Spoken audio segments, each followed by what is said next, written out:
ஜனவரி 26 இந்திய குடியரசு நாளாக போகுது. தரப்பட, விமானப்பட, கப்பல் பட முப்படையும் சேர்ந்து ஜனாதிபதியுடைய தலைமையில கொடியேற்ற போறாங்க.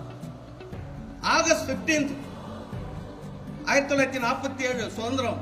ஆகஸ்ட் 15 சுதந்திர நாளை கொண்டாட போறாங்க. யாருடைய தலைமையில? முதல் குடிமகனா இருக்கக்கூடிய ஜனாதிபதியுடைய தலைமையில 2 நாள் கொண்டாட போறாங்க. சுதந்திர நாளை கொண்டாட போறாங்க, குடியரசு நாளை கொண்டாட போறாங்க. அந்த குடியரசு நாள் என்ன நாளுங்கிற மக்கள் கிட்ட சொல்ல மாட்டாங்க.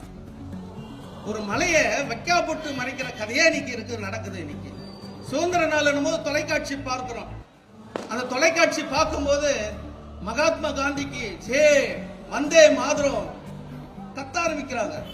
சுபாஷ் சந்திர போஸ காட்டுறாங்க, சிதம்பர பிள்ளை காட்டுறாங்க, வாஞ்சிநாத ஐயரை காட்டுறாங்க, திருப்பூர் குமரன் காட்டுறாங்க, பகவத்சிங். எல்லாருடைய வரலாறு சுதந்திர நாள், சுதந்திர போட்ட தியாகிகள் எல்லாம் போற்றி புகழுறாங்க.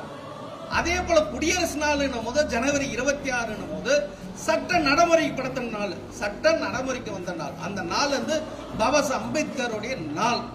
அந்த நாள் ஒரு தொலைக்காட்சியில், ஒரு பள்ளிக்கூடத்தில், ஒரு கல்லூரியில மக்கள் மத்தியில யாரும் பேசவே மாட்டாங்க. பாபா சாஹேப் அம்பேத்கருடைய நாள்ங்கிற சொல்ல மாட்டாங்க.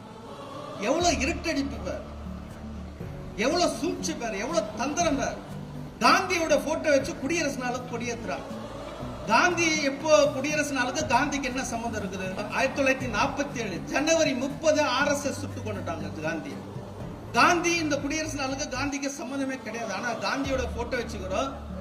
55 ஆண்டுகளமா அந்த திராவிட மாடல் சொல்லுகிறோம் பத்தியா, அவங்க கூட காந்தியோட போட்டோ வச்சுதான் கொடியேற்றி இருக்கிறோம்.